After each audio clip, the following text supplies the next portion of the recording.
당신은 하나님께서 정말 당신의 삶에 기뻐하시는지 스스로에게 물어본 적이 있나요? 온 마음을 다해 기도하고 예배드리고 금식하고 사역에 헌신했는데도 뭔가 부족하다고 느껴지나요? 어쩌면 당신은 하나님을 잘못된 방식으로 기쁘시게 하려 하고 있을지도 모릅니다. 혹시 하나님께서 당신의 노력이 아니라 당신의 마음을 원하신다면요. 사실 하나님의 마음을 깊이 감동시키는 태도는 단 3가지뿐입니다. 어떤 직분도 명성도 완벽함도 필요 없이 누구나 실천할 수 있는 3가지 영적인 선택입니다. 오늘 하늘을 움직이는 진짜 비밀을 알게 될 것입니다. 끝까지 함께 하세요. 당신의 하나님과의 여정이 영원히 바뀔 수 있으니까요.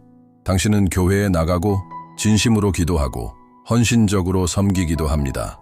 하지만 마음속 깊은 곳에는 설명할 수 없는 공허함이 느껴지지 않나요? 모든 것을 제대로 하고 있는 것 같은데도 뭔가 부족하다고 느껴본 적 있나요? 어쩌면 당신의 영혼 깊은 곳에서 이렇게 묻고 있었는지도 모릅니다. 정말 하나님께서 나를 기뻐하실까? 그리고 그 의문과 함께 무거운 짐이 찾아옵니다. 더 많이 해야 할 것 같고, 더 나아져야 할 것 같고, 더 드려야 할 것 같고, 마치 하나님의 인정을 받기 위한 사다리는 끝이 없고 결코 닿을 수 없는 것처럼 느껴집니다. 많은 사람들이 정확히 그렇게 살아갑니다. 과도한 부담에 지치고 노력으로만 얻으려 하지만 사실 그것은 은혜로만 받을 수 있는 것입니다. 잘 들으세요. 하나님의 마음을 기쁘시게 하는 것은 당신의 영적 퍼포먼스가 아니라 온전히 드려진 당신의 마음입니다. 하나님은 무거운 종교를 요구하지 않으십니다. 하나님은 진실하고 기쁘며 가벼운 삶으로 당신을 초대하고 계십니다. 그리고 그 삶은 단 3가지 단순한 태도를 통해 가장 순수한 믿음의 표현이 됩니다. 당신은 직함이 없어도 괜찮습니다. 강단에 서지 않아도 됩니다. 완벽한 삶이 아니어도 괜찮습니다. 하나님께서 기대하시는 것은 단 하나, 당신이 그분의 말씀 안에서 드러난 진리를 깨닫고 살아가는 것입니다. 오늘 당신은 하나님께서 가장 기뻐하시는 삶이 무대 위가 아니라 일상 속 작은 선택들에 있다는 것을 알게 될 것입니다. 그리고 그 선택은 누구에게나 지금 이 순간 당신에게도 열려 있습니다. 지금부터 시작될 이 여정은 당신을 죄책감과 무거움, 좌절에서 해방시켜줄 열쇠가 될 수 있습니다. 하나님께서 관심 가지시는 것은 당신이 얼마나 많은 예배에 참석했느냐가 아니라 그 예배 이후 당신이 어떻게 살아가느냐입니다. 정의라는 말을 들었을 때 무엇이 떠오르시나요? 법정의 판사들, 거리의 경찰들, 혹은 정치적인 결정들이 생각날 수도 있겠죠. 하지만 하나님께서 우리 안에서 찾으시는 정의는 세상의 무대에서 시작되지 않습니다. 조용히 우리의 일상 속 선택에서 시작됩니다. 거짓말이 더 편할지라도 진실을 선택할 때, 아무도 보지 않더라도 잘못 받은 거스름돈을 돌려줄 때, 모두가 부당함을 당연히 여길 때, 그것에 웃지 않고 외면할 때, 이것이 바로 하나님의 마음에 합한 정의입니다. 인간의 법이 아닌 하나님의 거룩함에서 비롯된 정의. 하나님의 나라에서 정의는 차가운 율법주의가 아닙니다. 순수한 동기입니다. 믿음과 행동의 일치입니다. 세상이 짓밟으라고 말하는 그 순간 쓰러진 사람을 일으키는 것입니다. 판단을 멈추고 손을 내미는 것입니다. 예수님은 간음한 여인을 두고 사람들이 몰려와 처벌하라 외쳤을 때 이렇게 말씀하셨습니다. 죄 없는 자가 먼저 돌로 치라. 그리고 아무도 움직이지 못했습니다. 왜냐하면 하나님의 정의 앞에서는 우리 모두가 긍휼을 필요로 하는 존재임을 깨닫기 때문입니다. 어쩌면 당신은 지금도 억울했던 일들, 오래된 상처, 배신과 상실로 인해 고통받고 있을지도 모릅니다. 그리고 그 마음 속에는 정의를 향한 절절한 외침이 자리 잡고 있을 수 있습니다. 잘 들으세요. 하나님은 모든 것을 보고 계십니다. 하나님은 당신의 재판장이자 변호자이며 직접 일하시는 분이십니다. 하지만 그 하나님의 정의가 당신 삶 가운데 역사하려면 당신의 삶이 먼저 하나님의 정의 원칙과 일치되어야 합니다. 당신 자신의 기준이 아니라 하나님의 기준으로 말이죠. 당신이 정말로 그것을 원한다면 지금 주의 깊게 들으세요. 그를 위한 영적 코드가 있습니다. 하나님의 정의를 당신 삶에 풀어내는 열쇠입니다.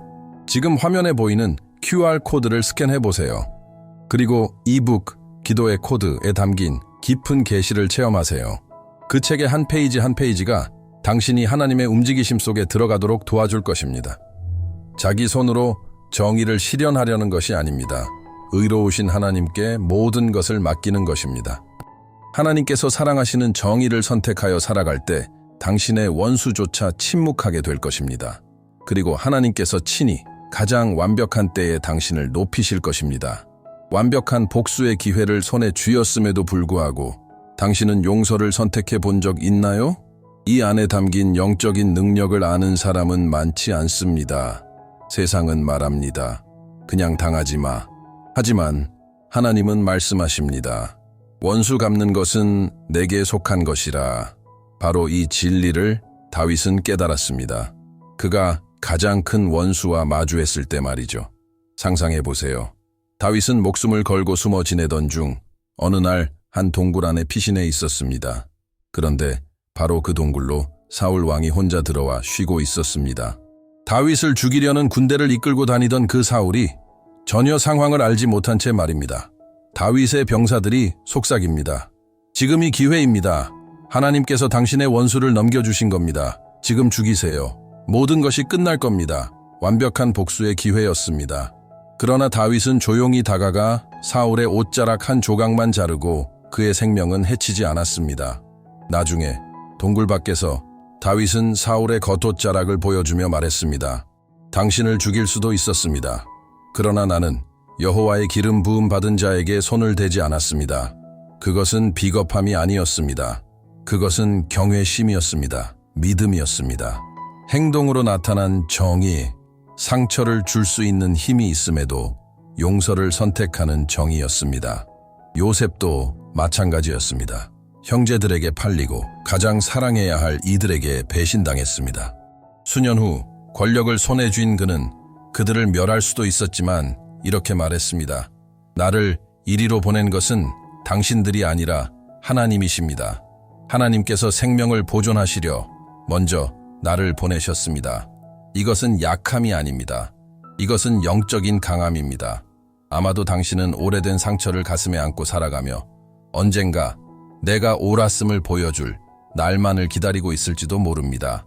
하지만 진정한 승리는 원수를 이겼을 때 오는 것이 아니라 자신을 이겼을 때 옵니다. 사랑이 자존심을 이길 때, 용서가 복수의 소리를 잠재울 때 진짜 승리가 시작됩니다. 이제 마음을 열고 저와 함께 하세요. 오늘부터 당신의 삶을 완전히 바꿀 수 있는 여정이 시작됩니다. 인생에는 모든 것이 정의를 외치는 순간들이 있습니다. 배신당했고 뒤통수를 맞았고 아무 잘못 없이 공개적으로 모욕을 당했습니다. 당신이 원하는 건 단 하나, 진실이 드러나는 것입니다. 모두가 진짜 당신을 알아주는 것. 하지만 하나님은 그 지혜로 우리에게 기다림을 가르치실 때가 많습니다. 그것은 무기력이 아닙니다. 그것은 신뢰입니다. 당신이 자신의 문제를 하나님의 손에 맡길 때 하늘은 당신을 위해 예측할 수 없는 방식으로 움직입니다. 한 충성된 종의 이야기가 떠오릅니다. 그는 직장에서 부당한 누명을 썼고 그의 프로젝트는 도둑 맞았으며 명예는 짓밟혔습니다. 그는 절박함 속에 모든 것을 폭로하고 싶었지만 대신 침묵하며 기도했습니다. 하나님이 자신의 재판장이심을 믿었기 때문입니다. 몇 달 후 진실은 스스로 드러났고 가해자는 추락했으며 그는 더 높은 자리로 승진했습니다. 사람 앞에서 침묵하고 하나님 앞에서 부르짖을 때 하나님은 일하십니다. 그리고 강력하게 일하십니다. 당신은 조작하거나 자신을 변호하거나 증명할 필요가 없습니다. 하나님은 보고 계십니다. 듣고 계십니다. 기록하고 계십니다. 그리고 때가 되면 반드시 행동하십니다.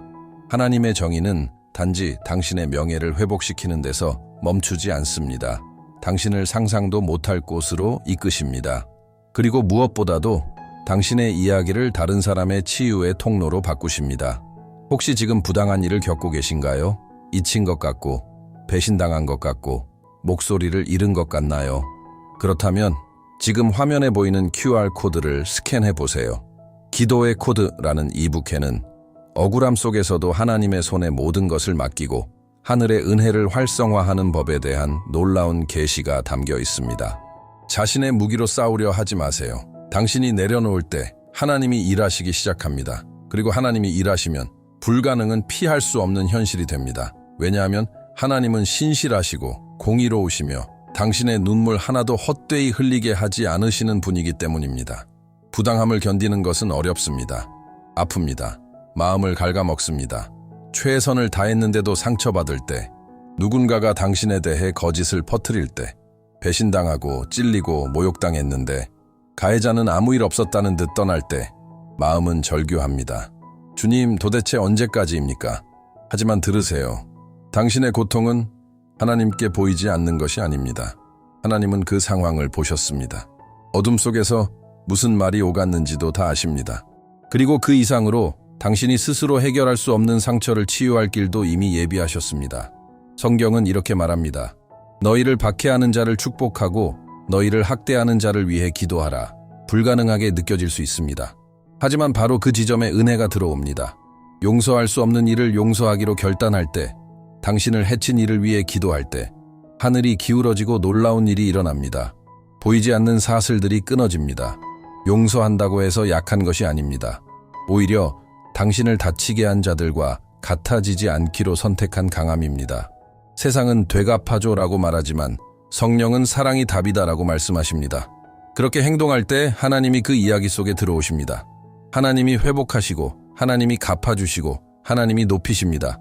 아무도 막을 수 없습니다. 당신의 삶에 머물고 있는 수많은 축복이 혹시 마음속 깊은 곳에 상처와 쓴 뿌리 때문에 막혀 있는 것은 아닐까요? 그 무게를 짊어질 가치가 없습니다. 내려놓는 것은 곧 자유를 얻는 것입니다. 내려놓는 것은 하나님의 새 일을 위한 공간을 여는 것입니다. 그리고 만약 오늘 이 메시지가 당신의 현재 싸움을 건드리고 있다면, 마음속에 용서해야 할 사람이 있지만 쉽게 되지 않는다면 성령님께 도움을 구하세요. 그리고 지금 QR코드를 스캔해 보세요. 기도의 코드에는 상처, 미움, 응어리를 끊어내는 구체적인 기도가 담겨 있습니다. 당신은 혼자 이 싸움을 할 필요가 없습니다. 기억하세요. 악을 악으로 이기는 것이 아닙니다. 선으로 이깁니다. 빛으로 이깁니다. 하나님으로 이깁니다. 진정한 정의는 복수가 아니라 회복입니다. 그리고 하나님은 당신을 완전하게 회복시키길 원하십니다. 하나님께서 기뻐하시는 정의는 단발적인 반응이나 우연한 행동이 아닙니다. 그것은 흐르는 강물입니다. 일상의 작은 결정과 커다란 시험들을 지나 흐르는 멈추지 않는 영적 움직임입니다.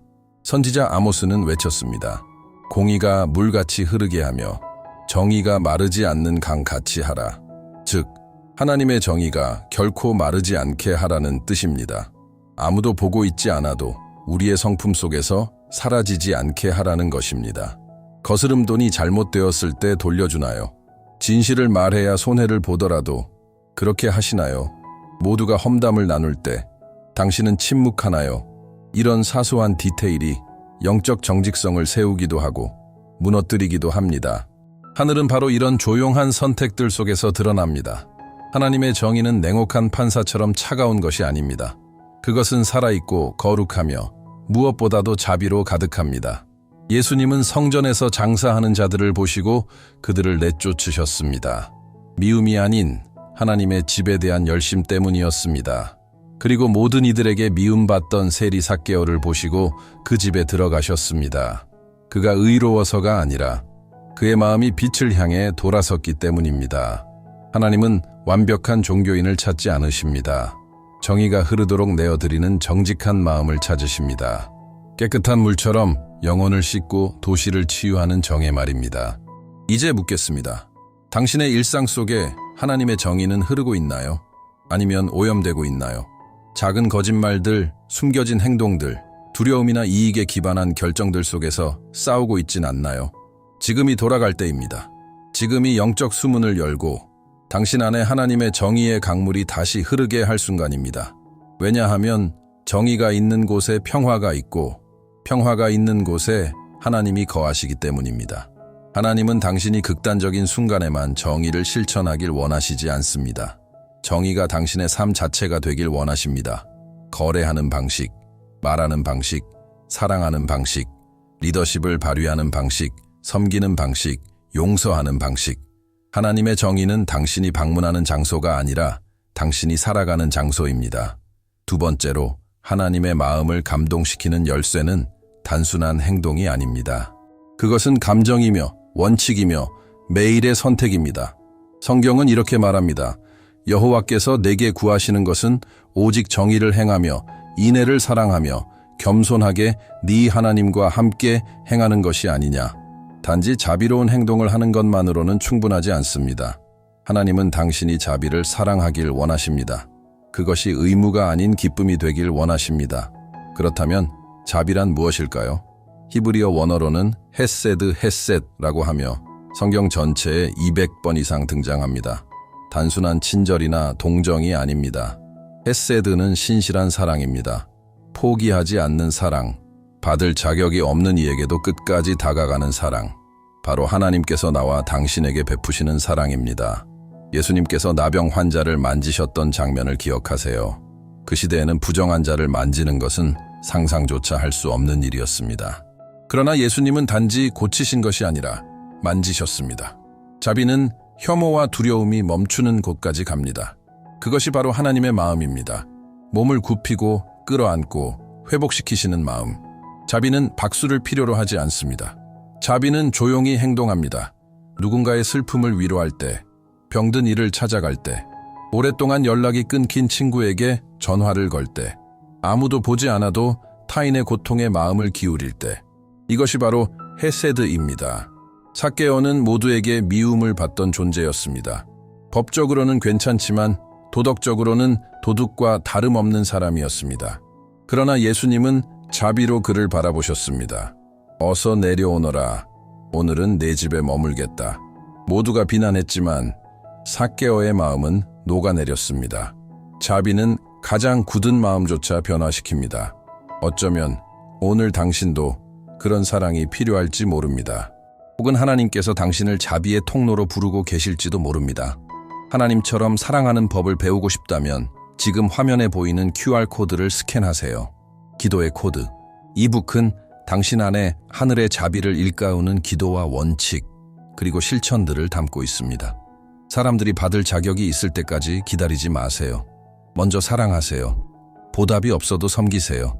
자비의 행동 하나하나는 이 땅에 그리스도의 향기를 퍼뜨리는 일입니다. 그리고 하늘이 그 향기를 당신 안에서 맡을 때 기적이 시작됩니다. 자비는 단지 위로하는 것으로 끝나지 않습니다. 그것은 변화를 일으킵니다. 당신이 자비를 실천할 때 단순히 좋은 일을 하는 것이 아닙니다. 영혼을 치유하고 회복시키고 구원까지 이끌 수 있는 영적 움직임이 흘러나옵니다. 선한 사마리아인의 이야기를 기억하세요. 그는 평범한 사람이었습니다. 종교적인 직함도 특별한 지위도 없었습니다. 하지만 도로에 쓰러진 채 제사장과 레위인에게 외면당한 한 사람을 보았을 때 그는 멈췄습니다. 그가 도울 만한 사람인지 따지지 않았습니다. 과거를 조사하지도 않았습니다. 그는 단지 고통을 보았고 사랑으로 반응했습니다. 그는 상처를 돌보았고 숙소비를 지불했고 회복을 위한 경비를 맡겼습니다. 이것이 헤세드입니다. 이것이 자비입니다. 의무를 넘는 사랑, 세상이 무시할 때 기꺼이 손을 내미는 사랑입니다. 예수님이 나병 환자를 대하셨던 장면도 마찬가지입니다. 그 사람은 사회적으로 격리된 자였습니다. 가족에게조차 버림받은 존재. 그러나 예수님은 단지 고치신 것이 아니라 손을 내미셨습니다. 아무도 가까이 하지 않던 그에게 하나님의 아들이 손을 대셨습니다. 그 손길 안에서 단지 병만 고쳐진 것이 아니라 그 사람의 존엄성도 회복되었습니다. 자비는 약이 닿지 못하는 상처를 고칩니다. 사회가 짓밟은 정체성을 회복시킵니다. 보이지 않던 사람들에게 너는 보인다고 말해줍니다. 당신 주변에도 감정적으로 무너진 사람들이 있지 않나요? 내면이 부서져 버린 이들. 그들은 설교가 아니라 존재를 필요로 합니다. 함께하는 시간, 들어주는 마음, 실천하는 자비를 필요로 합니다. 어쩌면 당신도 그들 중 하나일지 모릅니다. 그리고 그렇다면 기억하세요. 하나님은 당신을 보고 계십니다. 결코 외면하지 않으십니다. 그리고 지금 이 순간 누군가를 통해 당신의 삶을 만지시려 준비하고 계십니다. 혹은 당신을 통해 다른 사람의 삶을 만지시려 하실 수도 있습니다. 당신도 치유의 통로가 되고 싶나요? 회복과 변화의 신앙을 살고 싶나요? 그렇다면 지금 QR코드를 스캔해보세요. 기도의 코드 이북에는 자비를 실천으로 옮기고 믿음을 살아있는 자비로 전환시키는 실제적인 방법이 담겨 있습니다. 자비가 걷는 곳에 하늘이 걷습니다. 그리고 하늘이 도착하면 모든 것이 바뀝니다. 자신을 사랑하는 사람을 사랑하는 건 쉽습니다. 나에게 친절한 이에게 친절한 것도 어렵지 않습니다. 나를 인정해주는 사람을 축복하는 것도 어렵지 않죠. 하지만 반대라면 어떨까요? 당신을 다치게 한 사람, 배신한 사람, 신뢰를 깨뜨린 사람에게 자비를 베풀어야 한다면 그때 하늘이 멈춰섭니다. 그리고 지켜봅니다. 왜냐하면 그 순간 복음이 단지 말이 아니라 삶이 되기 때문입니다. 어느 교회 자매는 회사에서 자신을 지속적으로 방해하던 동료와 함께 일하고 있었습니다. 아이디어를 훔치고 상사에게 거짓을 말하고 교묘한 조작을 일삼던 그녀. 자매의 마음은 복수심으로 가득했지만 기도 중에 하나님께서 이렇게 물으셨다고 합니다. 네가 자비로 이기길 원하느냐? 그녀는 침묵하기로, 기도하기로, 그리고 탁월함을 유지하기로 결단했습니다. 결국 그 동료는 자각하게 되었고 눈물로 용서를 구했습니다. 이렇게까지 선하게 반응하는 사람은 처음이에요. 자비는 상대를 변화시킵니다. 그러나 그보다 먼저 자비를 베푸는 사람을 변화시킵니다. 자비는 교만을 짓밟습니다. 자아의 벽을 무너뜨립니다. 자비는 보복할 권리를 내려놓고 해방을 가져오는 은혜에 공간을 여는 것입니다. 당신은 지금 누군가에게 분노를 품고 있지 않나요? 그 상처가 얼마나 오랫동안 당신을 붙잡고 있었나요? 겉으로는 괜찮다고 말하면서도 마음속에서는 여전히 아프고 여전히 뭔가 쑤시고 여전히 사귀고 있진 않나요? 하나님은 당신에게 그들이 옳았다고 말하지 않으십니다. 그들이 한 일은 분명 잘못된 일이었습니다. 하지만 하나님은 이렇게 말씀하십니다. 그 일은 내가 처리할게. 넌 그냥 내려놔. 용서한다는 것은 상대가 옳았다는 뜻이 아닙니다. 그것은 당신이 그 고통에 더 이상 묶여있고 싶지 않다는 선언입니다. 고통의 문을 닫고 하나님의 새 일을 위한 창을 여는 것입니다. 오늘 그 첫걸음을 내딛고 싶다면 지금 화면의 QR코드를 스캔해 보세요. 이 기도의 코드, N은 상처 입은 마음